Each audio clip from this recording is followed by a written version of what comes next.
Pak JK, keluarga Kala. Keluarga Kala yang punya pengaruh luas, itu tanahnya dirampas orang, sertifikatnya double. Seolah-olah orang yang ngerampas itu yang punya sertifikat.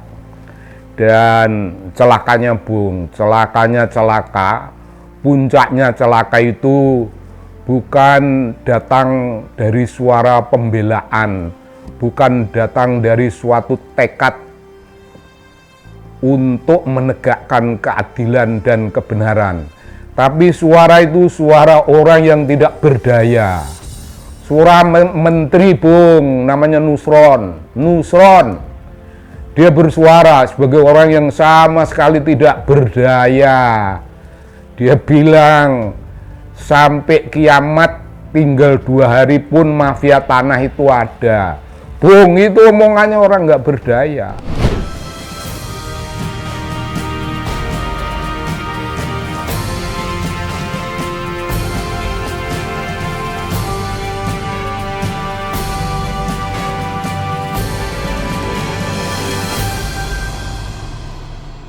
Ya Bung, salam dari TV Anak Bangsa.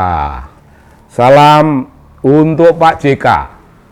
Salam untuk Pak JK. Ini hari saya membicarakan urusan sertifikat tanah Pak JK yang dirampas orang itu, Bung. Pak JK, keluarga Kala. Keluarga Kala yang punya pengaruh luas, itu tanahnya dirampas orang, sertifikatnya double. Seolah-olah orang yang ngerampas itu yang punya sertifikat.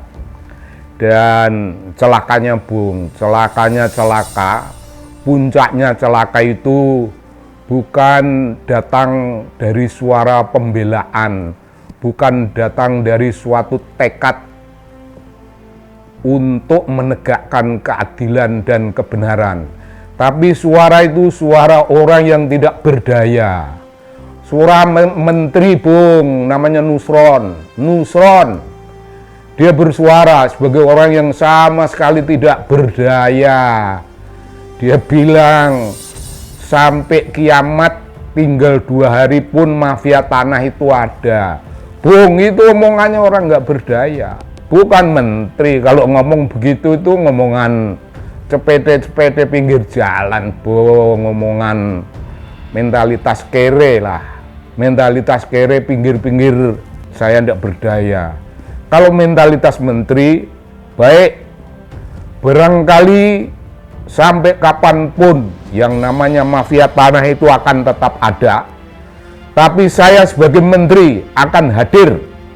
Saya sebagai menteri akan mengatasi ini. Dan saya berpihak kepada Pak JK, umpama macam gitu, Bung. Omongannya macam gitu, itu menteri kalau begitu, Bung. Kalau omongannya begitu, itu menteri, dan itu orang yang punya gagasan, orang yang punya solusi. Oh, Nusron dirujak, Bung, dirujak oleh netizen.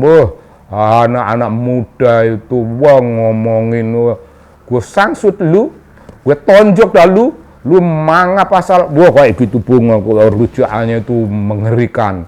Karena begitulah, Bung Nusron, orang yang kau kecewakan, marah.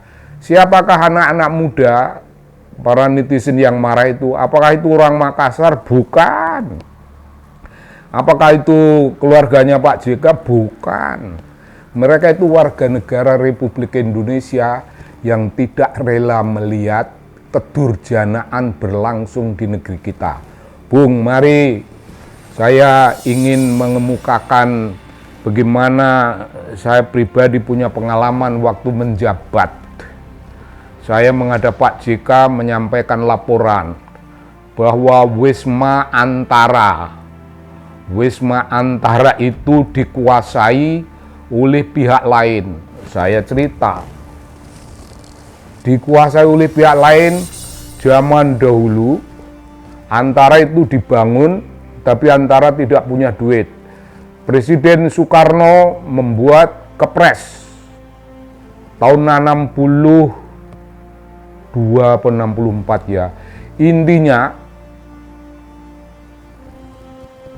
belanja Antara itu 60% menjadi tanggung jawab pemerintah. Tapi Pak Harto bilang pemerintah tidak punya duit untuk memberi belanja 60% itu. Lalu Pak Harto mengambilkan tanah RRI dan dibangunlah di atas tanah RRI itu Wisma Antara, yang membangun itu PT Pabema Negeri Belanda. Sesudah itu atas dasar BOT. Atas dasar BOT akan ada momentum di mana sesudah masa tertentu tanah itu gedung itu kembali ke Antara. Tapi tidak, Bung. Waktu kembali ke Antara, saham Antara itu hanya 20%. Saham 20% itu disetorkan oleh Antara, tidak atas nama Antara, karena Antara bukan badan hukum. Jadi yang bisa menyetor itu tokoh-tokoh di dalam Antara. Itu zaman Bahla. Ada 4 tokoh yang mengatasnamakan Antara, menyetorkan duit untuk saham 20%. Duit itu duitnya Antara. Duitnya Antara, bukan duitnya orang-orang itu. Tapi Bung, orang-orang itu yang 4 itu mengklaim duitnya mereka, sehingga saham 20% itu dianggap sahamnya 4 orang itu. Wah, kacau dunia, Bung. Zaman saya memimpin Antara, saya itu diserang-serang oleh mereka karena itu saham kami. Lalu kami punya lawyer lah mengurus itu, meluruskan persoalan itu. Saya diundang seorang pebisnis, Bung. Seorang pebisnis mengundang saya makan siang, menceritakan bahwa dia telah membeli 20% saham Antara dari 4 orang itu. Bagaimana menurut Pak Sobari? Saya bilang, ya kalau Bapak merasa sudah beli, ya Bapak tuntut saja. Bapak nuntut saya, tuntutlah saya ke pengadilan. Nanti saya akan memberikan jawaban. Begitu, dia tidak dituntut. Entah bagaimana tidak dituntut, karena saya berbaik hati kepada dia. Ya gimana, Bung, kalau orang ditraktir ya kita mesti baik hati lah. Saya belak-belakan. Bapak punya saham 20% itu, tuntutlah saya di pengadilan, nanti kita bicara benar salah, pengadilan yang akan bicara, bukan 4 orang itu pecundang-pecundang, Bung. Orang-orang yang dulu memimpin Antara mengaku dialah yang punya saham 20%, ya macam gitu. Tapi kembali sesudah momentum